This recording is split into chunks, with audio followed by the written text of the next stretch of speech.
ಮಾಧ್ಯಮ ಸ್ನೇಹಿತರೆ, ಕರ್ನಾಟಕ ಸರ್ಕಾರದಿಂದ ಒಂದು ಅಧ್ಯಯನ ಟೀಮ್ ಮಾಡಿ ನಾವು ಒಂದು ಹಿರಿಯ ಶಾಸಕರುಗಳು ಮಾಜಿ ಮಂತ್ರಿಗಳಾದಂಥ ನರೇಂದ್ರ ಸ್ವಾಮಿಯವರು, ನಮ್ಮ ಕೃಷ್ಣಮೂರ್ತಿಯವರು ಮೈಸೂರಿನ ಕೊಳ್ಳೇಗಾಲನ, ಶ್ರೀರಂಗಪಟ್ಟಣ ಶಾಸಕರಾದಂಥ ರಮೇಶ್ ಬಾಬು ಬಂಡಿಸಿದ್ದೇಗೌಡರು, ಅರಸೀಕೆರೆ ಶಾಸಕರಾದಂಥ ಶಿವಲಿಂಗಣ್ಣವರು, ನಮ್ಮ ಮಾಗಡಿ ಶಾಸಕರಾದಂಥ ಬಾಲಣ್ಣವರು, ಹಾಗೆ ಮೈಸೂರಿನ ಚಾಮರಾಜ ಶಾಸಕರಾದಂಥ ಹರೀಶ್ ಗೌಡರು ಮತ್ತು ನಂಜನಗೂಡಿನ ಶಾಸಕರಾದಂಥ ದರ್ಶನ್ ಅವರು, ಹಾಗೆ ನಮ್ಮ ಮಂಡ್ಯ ಜಿಲ್ಲಾ ಕೇಂದ್ರದ ಶಾಸಕರಾದಂಥ ರವಿ ಗಣಿಗ ಅವರು, ನಮ್ಮ ನೀರಾವರಿ ಇಲಾಖೆಯ ಮಾರ್ಗದ ಅಡ್ವೈಸರ್ ಜಯಪ್ರಕಾಶ್ ಗೌಡರು, MD ನಮ್ಮ ಮಹೇಶ್ ಅವರು, ನಮ್ಮ ಜಿಲ್ಲಾಧಿಕಾರಿಗಳಾದಂಥ ಕುಮಾರ್ ಅವರು, ಇನ್ನಿತರೆ ಚೀಫ್ ಇಂಜಿನಿಯರು ಮತ್ತು ಎಲ್ಲ ಅಧಿಕಾರಿಗಳ ಜೊತೆಗೆ ವಿಶೇಷವಾಗಿ ಎಲ್ಲ ಇದಕ್ಕೂ ಸಹ ಒಂದು ರೀತಿ ನೋಡಲ್ ಅಧಿಕಾರಿ ಥರ ನಮ್ಮ MD ಅವ್ರ ಜೊತೆ ನಮ್ಮ ದಿನೇಶ್, ಕೊನೆಯ ಹೆಸರು ಹೇಳ್ತಾ ಇರೋದು ಅದಕ್ಕೆ, ವಿಧಾನ ಪರಿಷತ್ತಿನ ಸದಸ್ಯರು, ಈ ಎಲ್ಲ ಟೂರು ಸಕ್ಸಸ್ ಆಗಲಿಕ್ಕೆ, ನಿಮ್ಮನ್ನೆಲ್ಲ ಇಲ್ಲಿಗೆ ಕರ್ಕೊಂಬರಲಿಕ್ಕೆ ಮುಖ್ಯ ಕಾರಣಕರ್ತರೆ ನಮ್ಮ ದಿನೇಶ್ ಗೂಳಿಗೌಡರು. ಇಷ್ಟು ಜನ ನಿಮ್ಮೆಲ್ಲರ ಜೊತೆಯಲ್ಲಿ ಕಳೆದ 2 ದಿವಸ ಹರಿದ್ವಾರ ಮತ್ತು ವಾರಣಾಸಿನ ನಾವು ಪ್ರವಾಸ ಮಾಡಿದ್ದೀವಿ. ನಾವು ಮೊನ್ನೆ ಭಾಗ್ಯನ ಅರ್ಪಿಸಿದಾಗ ಮುಖ್ಯಮಂತ್ರಿಗಳು, ಉಪಮುಖ್ಯಮಂತ್ರಿಗಳು ಇಲ್ಲೊಂದು ಕಾವೇರಿ ಆರತಿಯನ್ನು ಮಾಡ್ತಕ್ಕಂಥದ್ದು ಜನರಲ್ಲಾಗಿ ಡಿಸ್ಕಷನ್ ಮಾಡ್ತಾ ಆಲೋಚನೆಗೆ ಬಂದಂಥ ವಿಚಾರ. ಅದ ತಕ್ಷಣವೇ ಮಾನ್ಯ ಉಪಮುಖ್ಯಮಂತ್ರಿಗಳು ನಾವು ಇದನ್ನು ಜಾರಿಗೊಳಿಸಬೇಕು, ಇಲ್ಲಿ ಮಾಡಲೇಬೇಕು, ತಕ್ಷಣ ನೀವು ಒಂದು ಟೀಮ್ ಹೋಗಿ ವರದಿಯನ್ನು ಕೊಡಬೇಕು ಅಂತೇಳಿ ಕಳೆದ 3 ತಿಂಗಳಿಂದಲೇ ಹೇಳಿದರು. ಹಲವಾರು ಕಾರಣದಿಂದ ನಾವು ಇಲ್ಲಿ ಬರಲಿಕ್ಕೆ ಟೈಮ್ ಸರಿಬರಲಿಲ್ಲ. ಕೊನೆಗೆ ಅಂತಿಮವಾಗಿ ಮೊನ್ನೆ ನಾವು ಇಲ್ಲಿ ಬಂದು ಮಾಡಿದ್ದೀವಿ ಪ್ರವಾಸವನ್ನು. ಇದರಲ್ಲಿ ನಮಗೆ ಹರಿದ್ವಾರದಲ್ಲಿ ಒಂಥರ ಅನುಭವ ಆದರೆ ವಾರಣಾಸಿನಲ್ಲಿ ಇನ್ನೊಂದು ಥರ ಅನುಭವ ಇದೆ. ಹರಿದ್ವಾರ 108 ವರ್ಷದ ಇತಿಹಾಸ ಇದೆ. ಅವತ್ತಿನ ಕಾಲದ ಪುರೋಹಿತರು ಪ್ರಾರಂಭ ಮಾಡಿದ್ದು. ಅದೇ ರೀತಿ ಮುಂದುವರೆದು ಬಂದು ಕೋಆಪರೇಟಿವ್ ಆಕ್ಟ್ ಅಡಿನಲ್ಲಿ ಒಂದು ಸೊಸೈಟಿ ಮಾಡ್ಕೊಂಡು ಗಂಗಾ ಮಹಾಸಭಾ ಅಂತ ಹೇಳಿ,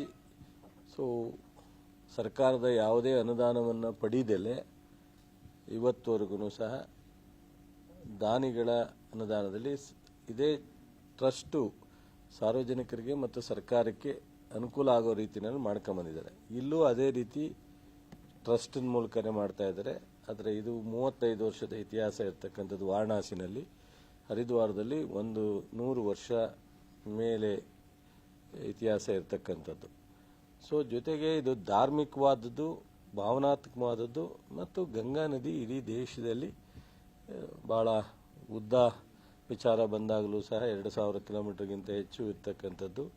ಮತ್ತು ಕಾವೇರಿನೂ ಸಹ ಕಡಿಮೆ ಡಿಸ್ಟೆನ್ಸ್ ಇದ್ರೂ ಸೌಂಡ್ ಮಾಡಿರ್ತಕ್ಕಂಥದ್ದು ಬಹುಶಃ ಗಂಗಾ ನದಿಗಿಂತ ಹೆಚ್ಚು, ಕಡಿಮೆ ಅನ್ನೋದಕ್ಕಿಂತ ಹೆಚ್ಚಾಗಿ ಒಂದು ರೀತಿ ರಾಷ್ಟ್ರದಲ್ಲಿ ಎಲ್ಲ ರಾಷ್ಟ್ರದ ಮೂಲೆಗೂ ಕಾವೇರಿ ನದಿ ವಿಚಾರ ಗೊತ್ತು. ಆ ರೀತಿ ಸೌಂಡ್ ಮಾಡಿದೆ. ಆದರೆ 4 ರಾಜ್ಯಗಳಿಗೆ, ಪುದುಚೇರಿ, ಕೇರಳ, ತಮಿಳುನಾಡು, ಕರ್ನಾಟಕಕ್ಕೆ ಉಪಯೋಗ ಜೊತೆಗೆ ನಮ್ಮ ಒಂದು 8-10 ಜಿಲ್ಲೆಗೆ, ಬೆಂಗಳೂರು ಮತ್ತು ಅನೇಕ ಕಾವೇರಿ ವ್ಯಾಪ್ತಿಯ ಹಾಸನ, ಮಂಡ್ಯ, ತುಮಕೂರು, ಮೈಸೂರು, ಚಾಮರಾಜನಗರ, ಕೊಡಗು, ಇವೆಲ್ಲ ಜಿಲ್ಲೆಗೆ ಕುಡಿಯೋ ನೀರಿಗೂ ಸಹ ಭಾಳಷ್ಟು ಅನುಕೂಲ ಆಗ್ತಕ್ಕಂಥದ್ದು. ಮಾಡಿದಂಥ ಉದ್ದೇಶನ ಇಲ್ಲಿ ಕೇಳಿದಾಗ, ಅವತ್ತಿನ ಕಾಲದಲ್ಲಿ ಪ್ರವಾಹ ಬಂದು ಹೆಚ್ಚು ತೊಂದರೆ ಆಗ್ತಿದ್ದಾಗ ಆರತಿಯನ್ನು ಮಾಡೋದ್ರ ಮೂಲಕ ಆ ನದಿಯ ಪ್ರವಾಹವನ್ನು ಕಡಿಮೆ ಆಗಲಿ ಅನ್ನೋ ಭಾವನೆಯಿಂದ ಮಾಡ್ತಿದ್ದದ್ದು. ನನಗನ್ನಿಸ್ತು, ನಾವು ಅನೇಕ ವರ್ಷಗಳಿಂದ ಬ್ರಿಟಿಷ್ನವ್ರ ಕಾಲದಿಂದ, ನಾನು ಹೆಸರು ಹೇಳೋದು ಮರೆತುಬಿಟ್ಟೆ, ನಮ್ಮ ಅಪ್ಪಾಜಿಗೌಡರು, ನಮ್ಮ ಸ್ಟಾರ್ ಚಂದ್ರು ಅವರು, ವೆಂಕಟರಾಮೇಗೌಡರು ಸಹ ನಮ್ಮ ಜೊತೆ ಬಂದಿದ್ದಾರೆ, ಡಿಫಿಟೆಡ್ MP ಕ್ಯಾಂಡಿಡೇಟು. ಮಾಜಿ MLC ನಮ್ಮ ಅಪ್ಪಾಜಿಗೌಡರು ಮತ್ತು ನಮ್ಮ ಸಾಧು ಕೊಕ್ಕುಲ ಅವರು ಸಹ ನಮ್ಮ ಜೊತೆ ನಮ್ಮ ಟೀಮ್ನಲ್ಲಿದ್ದಾರೆ. ಸೊ ನಾವು ಸಹ ಇವಾಗ ಕಾವೇರಿಯನ್ನು ತಮಿಳುನಾಡು ನಮ್ಮ ಏನು ಡಿಸ್ಪ್ಯೂಟ್ ಇದೆ, ಆ ಡಿಸ್ಪ್ಯೂಟ್ ಇನ್ನು ಮುಂದೆ ಆಗದೇ ಇರಲಿಕ್ಕೆ ಒಂದೇ ಒಂದು ಸಾಧ್ಯ. ಪ್ರತಿ ವರ್ಷ ಭಾಗಮಂಡಲದಲ್ಲಿ ಒಳ್ಳೆ ಮಳೆ ಬಿದ್ದು ನಮ್ಮೆಲ್ಲ ಕಾವೇರಿ ಅಚ್ಚುಕಟ್ಟಿನಲ್ಲಿ ಮಳೆ ಆಗಿ ಎಲ್ಲ ಕಟ್ಟೆಗಳು ಏನು ಆರಂಗಿ, ಕಬಿನಿ, ಹೇಮಾವತಿ, KRS ಇದೆ, ಎಲ್ಲ ಡ್ಯಾಮು ಸಹ ಪ್ರತಿ ವರ್ಷ ತುಂಬಬೇಕು, ಅಚ್ಚುಕಟ್ಟಿನಲ್ಲಿ ಮಳೆ ಆಗಬೇಕು. ಆವಾಗ ನಾವು ಕಾವೇರಿ ಸಮಸ್ಯೆ ಬಗೆಹರಿಲಿಕ್ಕೆ ಸಾಧ್ಯ. ಆ ನಿಟ್ಟಿನಲ್ಲಿ ಆ ಕಾವೇರಿ ಮಾತಿಗೆ ನಾವು ಭಾಗಮಂಡಲದಲ್ಲಿ ಸಾಂಕೇತಿಕ ಒಂದು ದಿವಸ ಮಾಡಬೇಕಾ, ಸೊ ಶ್ರೀರಂಗಪಟ್ಟಣದಲ್ಲಿ ಮಾಡಬೇಕಾ, KRS ಅಲ್ಲಿ ಮಾಡಬೇಕಾ, ಪ್ರತಿ ದಿವಸ ಮಾಡಬೇಕಾ, ವೀಕ್ಲಿ ಮಾಡಬೇಕಾ, ಮಂತ್ಲಿ ಮಾಡಬೇಕಾ, ಇದೆಲ್ಲವೂ ಸಹ ತೀರ್ಮಾನ.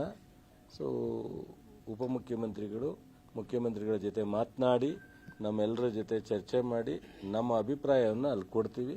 ಅಧಿಕಾರಿಗಳು ಬಂದಿದ್ದಾರೆ, ಅವರು ಸಹ ವರದಿಯನ್ನು ಸಂಪೂರ್ಣವಾಗಿ ಒಂದು ಡಾಕ್ಯುಮೆಂಟ್ರಿ ಮಾಡೋದ್ರ ಮೂಲಕ ಕೊಡ್ತಾರೆ. ಬಟ್ ನನಗನ್ನಿಸುತ್ತೆ ಇನ್ನೂ ಸಹ ಒಂದು 4 ಜನ ಅಧಿಕಾರಿಗಳನ್ನ ಕಳಿಸಿ ಇನ್ನೂ ಒಂದು ಸ್ವಲ್ಪ ಡೀಟೈಲ್ ವರದಿ ಬೇಕು ಅಂತ ನನಗೆ ಅನ್ನಿಸ್ತಾ ಇದೆ. ಸ್ವಲ್ಪ ನಾವೇನು ನಿನ್ನೆ ಮೊನ್ನೆ ಸ್ಟಡಿ ಮಾಡಿದ್ದೀವಿ ಅದಕ್ಕಿಂತ ಹೆಚ್ಚು ಸ್ವಲ್ಪ ಮಾಹಿತಿ ಬೇಕಾಗುತ್ತೆ ಅಂತ ಇದನ್ನೆಲ್ಲವನ್ನು ತಗೊಂಡು, ಇದೇನೆಂದರೆ ಒಂದು ಇತಿಹಾಸ ತೀರ್ಮಾನ. ಇದು 100 ವರ್ಷ ಮುಂದೆ ಇದು ಯಾರು ನಿಲ್ಲಿಸೋವಂಥದ್ದು ಅಥವಾ ತಾತ್ಕಾಲಿಕವಾಗಿ ಮಾಡೋದು ಮತ್ತು ಅದನ್ನು ನಾವು ಬಿಡೋದು ಅಂತ ಪ್ರಶ್ನೆ ಇಲ್ಲ. ಯಾವುದೇ ಸರ್ಕಾರ, ನಮ್ಮ ಸರ್ಕಾರ ಮುಂದುವರಿಲಿ, ಇನ್ನೊಂದು ಸರ್ಕಾರ ಬರಲಿ, ಡೆಮಾಕ್ರಸಿನಲ್ಲಿ ನಾವು ಯಾವುದನ್ನು ನಾವು ಸುಮ್ಮನೆ ರಾಜಕೀಯವಾಗಿ ಹೇಳ್ಬೋದು ನಾವೇ 50 ವರ್ಷ ಇರ್ತೀವಿ, 30 ವರ್ಷ ಇರ್ತೀವಿ ಅಂತ. ಏನೇನಾಗಬೇಕೋ ಜನರ ತೀರ್ಮಾನ. ಸೊ ಯಾರೇ ಇದ್ರೂ ಈ ಒಂದು ಭಾವನಾತ್ಮಕವಾದಂಥ, ಧಾರ್ಮಿಕವಾದಂಥ, ಇತಿಹಾಸವ ಇರ್ತಕ್ಕಂಥ ಈ ಗಂಗಾ ಆರತಿಯನ್ನು, ಕಾವೇರಿ ಆರತಿ ಹೀಗೆ ನಾವು ಮಾಡೋವಂಥ ಪದ್ಧತಿಯನ್ನು ಪ್ರಾರಂಭ ಮಾಡಿದ್ರೆ ಇದು ನಿಲ್ಲುವಂಥ ಪ್ರಶ್ನೆ ಇಲ್ಲ. ಅದಕ್ಕೋಸ್ಕರ ಒಂದು ಸ್ವಲ್ಪ ಸಾಕಷ್ಟು ಇದ್ರ ಬಗ್ಗೆ ಡಿಸ್ಕಷನ್ ಆಗಬೇಕಾಗುತ್ತೆ. ಇನ್ನೊಂದಷ್ಟು ಮಾಹಿತಿ ಬೇಕಾದರೆ ಇಲ್ಲಿಂದ 4 ಜನ ಅಧಿಕಾರಿಗಳನ್ನ ಕಳಿಸಿ ತರಿಸ್ಬೇಕಾಗುತ್ತೆ. ಇದೆಲ್ಲವನ್ನು ಸಹ ತರಿಸಿ ಬಹುಶಃ ಸೂಕ್ತವಾದಂಥ ತೀರ್ಮಾನವನ್ನು ಬೆಂಗಳೂರಿನಲ್ಲಿ ನಮ್ಮ ಮುಖ್ಯಮಂತ್ರಿಗಳು ಉಪಮುಖ್ಯಮಂತ್ರಿಗಳ ಜೊತೆ ಚರ್ಚೆ ಮಾಡಿ ಉಪಮುಖ್ಯಮಂತ್ರಿಗಳು ಇದನ್ನು ಸಂಪೂರ್ಣವಾಗಿ ಅವರೇ ಹ್ಯಾಂಡ್ಲ್ ಮಾಡ್ತಾ ಇರೋದ್ರಿಂದ, ಅವರೇ ನೀರಾವರಿ ಸಚಿವರು ಇರೋದ್ರಿಂದ ಅಂತಿಮವಾಗಿ ಘೋಷಣೆ ಮಾಡ್ತಾರೆ. ಕಾವೇರಿ ಆರತಿ ಆದ್ಮೇಲೆ ಅದು ಕೂಡ ಒಂದು ಆ ಸ್ಥಳನೂ ಕೂಡ ಒಂದು ಕ್ಷೇತ್ರ ರೀತಿ ಆಗುತ್ತೆ, ಟೂರಿಸಂ ಪ್ಲೇಸ್ ಕೂಡ ಆಗುತ್ತೆ. ಆ ರೀತಿ ಏನಾದರೂ ಅದನ್ನ ಮುಂದೆ ಅಭಿವೃದ್ಧಿ ಪಡಿಸತಕ್ಕಂಥ ಯೋಚನೆ? ಹೌದು. ಈಗಾಗಲೇ ನಾವು KRS ಅನ್ನ ಅಪ್ಗ್ರೇಡ್ ಮಾಡ್ತಾ ಇದ್ದೀವಿ ಅಂತಾರಾಷ್ಟ್ರ ಮಟ್ಟಕ್ಕೆ. ಸೊ ಬೃಂದಾವನವನ್ನು ಅಪ್ಗ್ರೇಡ್ ಮಾಡ್ತಾ ಇರೋದ್ರಿಂದ ಆ ಸಂದರ್ಭದಲ್ಲೇ ಸಹ ಇದನ್ನೂ ಸಹ ಒಂದು ಯಾವ ಸ್ಥಳದಲ್ಲಿ ಮಾಡಬೇಕು, ಆ ಸ್ಥಳಕ್ಕೆ ಏನು ಟ್ರೀಟ್ಮೆಂಟ್ ಮಾಡಬೇಕು, ಯಾವ ರೀತಿ ಅಭಿವೃದ್ಧಿ ಮಾಡಬೇಕು ಅನ್ನೋದ್ರ ಬಗ್ಗೆ ಎಲ್ಲ ಸಾಕಷ್ಟು ಇದು ನಾವಿಲ್ಲಿ ಏನು ಅಧ್ಯಯನ ಮಾಡಿದ್ದೀವಿ ಮತ್ತು ಏನು ನಿಮ್ಮ ಜೊತೆ ನಾವು ಶೇರ್ ಮಾಡ್ಕೊತಾ ಇದ್ದೀವಿ, ಇದಿಷ್ಟಕ್ಕೆ ಮುಗಿಯಲ್ಲ. ಇದು ಸ್ವಲ್ಪ ಭಾಳ ಸುದೀರ್ಘವಾದಂಥ ಒಂದು ಚರ್ಚೆ ಆಗಬೇಕಾಗುತ್ತೆ.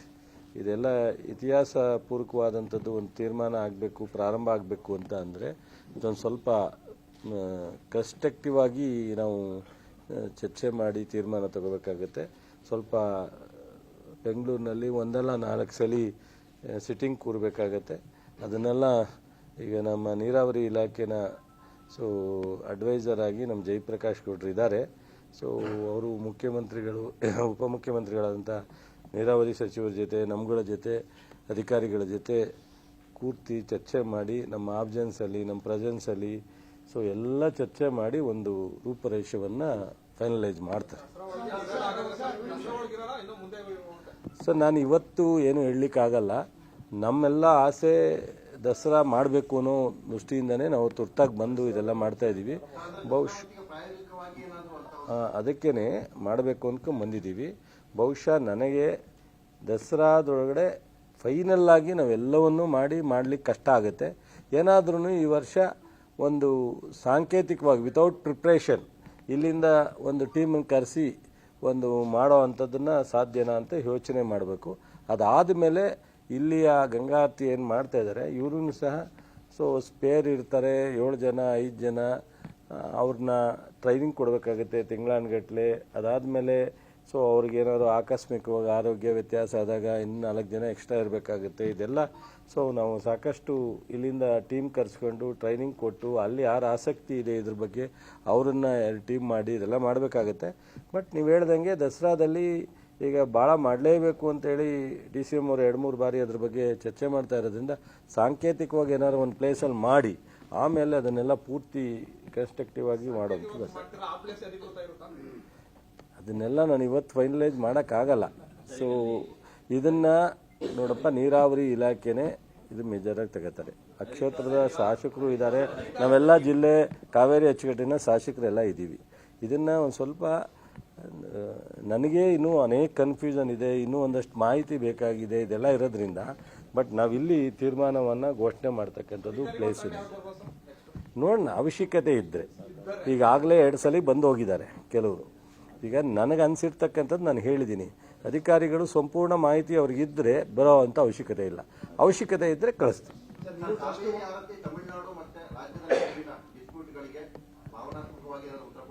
ಉತ್ತರ ಏನಲ್ಲ, ನಾವು ಇದನ್ನು ರಾಜಕೀಯವಾಗಿ ಉಪಯೋಗಿಸಕ್ಕೆ ಹೋಗಲ್ಲ. ಆ ಮಾತೆ ಆ ಕಾವೇರಿ ತಾಯಿ ಸಂಪೂರ್ಣವಾಗಿ ಪ್ರತಿ ವರ್ಷ ತುಂಬಿ ಈ ಇಶ್ಯೂನೇ, ಈ ಯಾರು ಇಶ್ಯೂನ ಇದು ಪೊಲಿಟಿಕಲ್ ಇಶ್ಯೂ ಮಾಡ್ತಾರೋ ಇನ್ನೊಂದಕ್ಕೆ ಮಾಡ್ತಾರೋ ಅದೆಲ್ಲಕ್ಕೂ ಉತ್ತರ ಆ ಕಾವೇರಿ ತಾಯಿನೇ ಕೊಡಬೇಕು ಅಂತ ನಮ್ಮ ವಿನಂತಿ ಅಷ್ಟೇ. ಕಾವೇರಿ ಆಲ್ರೆಡಿ ತುಂಬಾ ಪೊಲ್ಯೂಟ್ ಆಗಿದೆ, ತುಂಬಾ ಕಂಪ್ಲೇಂಟ್ಸ್ ಇದೆ, ಅದ್ರ ಬಗ್ಗೆ ರಿಪೋರ್ಟ್ಸ್ ಸ್ಟಡಿ ಎಲ್ಲ ನಡೀತಾ ಇದೆ, ರಿಸರ್ಚ್ ನಡೀತಾ ಇದೆ, ಪರಿಹಾರ ಏನ್ ಮಾಡ್ಬೇಕಂತ ನಡೀತಾ ಇದೆ. ಈಗ ಈ ಒಂದು ದೊಡ್ಡ ಪ್ರಾಜೆಕ್ಟ್ ನ ಮಾಡೋದ್ರಿಂದ ಅದು ಇನ್ನೂ ಇಲ್ಲಿ ಜನ ಬರೋ ತರ ಶುರುವಾದ್ರೆ ಅದು ಒಂದು ದೊಡ್ಡ ಸಮಸ್ಯೆ ಇಲ್ಲ. ಈಗ ಇದು ಪುರಾತನ ಕಾಲದ್ದು. ಸ್ವಲ್ಪ ಇಲ್ಲಿ ನೀವು ನೋಡಿದ್ದೀರ ಉತ್ತರ ಭಾಗದಲ್ಲಿ ಇರ್ತಕ್ಕಂಥ ಪರಿಸ್ಥಿತಿಗಳು ನಮ್ಮ ಭಾಗದಲ್ಲಿ ಇರ್ತಕ್ಕಂಥ ಪರಿಸ್ಥಿತಿಗೂ ವ್ಯತ್ಯಾಸ ಇದೆ. ಬಹುಶಃ ಈ ಥರ ಪೊಲ್ಯೂಟ್ ಆಗ್ಲಿಕ್ಕಾಗಲ್ಲ, ಬಟ್ ಅದನ್ನು ಸಿಸ್ಟಮೆಟಿಕ್ಕಾಗಿ ಮಾಡ್ತೀವಿ. ಅದಾಗ್ದಂಗೆ ನೋಡ್ಕೋತೀವಿ. ಸೊ ಅದೆಲ್ಲ ನೋಡೋಣ.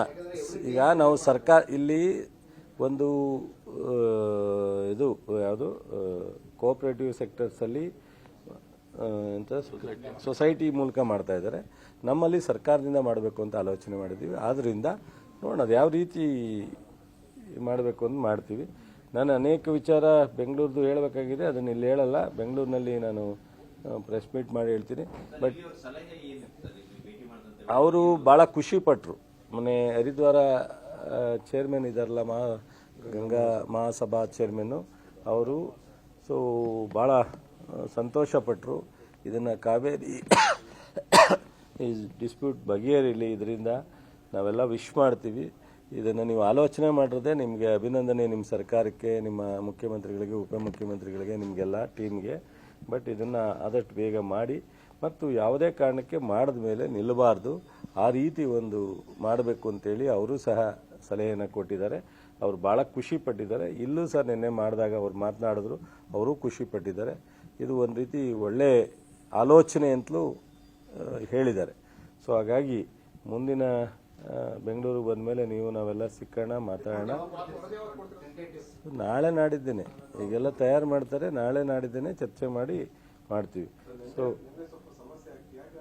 ಅಲ್ಲಿ ಒಂದು ನಿಮಿಷ ಪ್ರವಾಹ ಬಂದಿದೆ, ಗಂಗಾ ನದಿ ಪ್ರವಾಹ ಬಂದಿರೋದ್ರಿಂದ 2 ದಿವಸದಿಂದ ಹೆಚ್ಚು ನೀರು ಹರಿತಾ ಇರೋದ್ರಿಂದ ಬೋಟ್ಗಳಿಗೆಲ್ಲ ಎಲ್ರಿಗೂ ಹೋಗ್ಲಿಕ್ಕೆ ಅವಕಾಶ ಇಲ್ಲ. ಒಂದು ಖಾಸಗಿ ಜಾಗದಲ್ಲಿ, ಯಾವುದು ನದಿ ಪಕ್ಕದಲ್ಲಿ ಮಾಡ್ತಿದ್ದಂಥದ್ದನ್ನು ಖಾಸಗಿ ಜಾಗದಲ್ಲಿ ಒಬ್ಬರು ಖಾಸಗಿ ಪ್ರಾಪರ್ಟಿ ಅವರ ಮನೆ ಮೇಲೆ ಮಾಡ್ತಾ ಇರೋದ್ರಿಂದ ಸ್ವಲ್ಪ ರಿಸ್ಟ್ರಿಕ್ಷನು 4-5 ಜನಕ್ಕೆ ಕೊಡ್ಲಿಕ್ಕೆ ಸಾಧ್ಯ ಅಂದರು. ಆಮೇಲೆ ಅಲ್ಲಿ ಪ್ರೋಟೋಕಾಲ್ ಇದ್ರೂ ಜನ ನಮ್ಮ ಕರ್ನಾಟಕದವರು ಇದರಲ್ಲಿ ನಿಮಗೆ ಗೊತ್ತಿತ್ತು, ಪೊಲೀಸ್ನವರೇ ಭಾಳಷ್ಟು ಪೊಲೀಸ್ನವ್ರಿಗೆ ಹಿಂಸೆ ಮಾಡಿದ್ರು. ಹಾಗಾಗಿ ಒಂದು ಸ್ವಲ್ಪ ಆಯಿತು. ಈಗ ಎಲ್ಲಾದ್ರೂ ಈ ಥರ ಸಹಜವಾಗಿ ಪರಿಸ್ಥಿತಿ ಆಗುತ್ತೆ. ಅದರಿಂದ ದಯಮಾಡಿ ಅದು ವಿಚಾರ ನಾವು ಇಲ್ಲಿ ಬಂದು ಅದನ್ನೇ ಅಲ್ಲಿ ಕ್ಯಾರಿ ಮಾಡೋದೇನು ಬೇಡ, ನಿಮ್ಮೆಲ್ರಿಗೂ ವಿನಂತಿ ಮಾಡ್ತೀವಿ. ಸೊ ಪಾಪ ಎಷ್ಟು ಸಾಧ್ಯನೋ ಅಷ್ಟು ಪ್ರೋಟೋಕಾಲ್ನ ಉತ್ತರ ಪ್ರದೇಶದ ಅಧಿಕಾರಿಗಳು ಕೊಟ್ಟಿದ್ದಾರೆ. ಸರ್ಕಾರ ಮಾನ್ಯ ಮುಖ್ಯಮಂತ್ರಿಗಳಿಗೆ, ಸರ್ಕಾರದ ಅಧಿಕಾರಿಗಳಿಗೆ ನಾನು ಸಹ ನಮ್ಮ ಕರ್ನಾಟಕದ ನಮ್ಮ ಟೀಮು ಮತ್ತು ನಮ್ಮ ಸರ್ಕಾರದಿಂದ ಅವ್ರಿಗೂ ಧನ್ಯವಾದಗಳು ಹೇಳ್ತೀನಿ. ನಮ್ಮ ಜೊತೆಯಲ್ಲಿ ಇಲ್ಲಿ ಸಹಕರಿಸಿದಂಥ ಎಲ್ಲ ಪೊಲೀಸ್ ಅಧಿಕಾರಿಗಳಿಗೆ, ಅವರು ಇವರಿಗೆ ಮತ್ತು ನಮ್ಮ ಟೀಮ್ನಲ್ಲಿ ಏನು ಬಂದಿದ್ದೀವಿ ನಾವೆಲ್ಲರೂ ಭಾಳ ಸಂತೋಷವಾಗಿ ಒಂದು ರೀತಿ ದೇವರ ದರ್ಶನವೂ ಮಾಡಿದ್ದೀವಿ.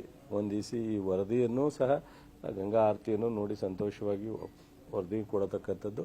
ನೀವು ನಮ್ಮ ಜೊತೆಯಲ್ಲಿ ಬಂದು ನೀವಿಷ್ಟೆಲ್ಲ ಸ್ವಲ್ಪ ಸಣ್ಣ ಪುಟ್ಟ ವ್ಯತ್ಯಾಸದಲ್ಲೂ ಸಹ ಅನುಸರಿಸಿಕೊಂಡು ನೀವೆಲ್ಲರೂ ಸಹ ಸಹಕಾರ ಕೊಟ್ಟಿರೋದ್ರಿಂದ ನಿಮಗೂ ಸಹ ಧನ್ಯವಾದಗಳು.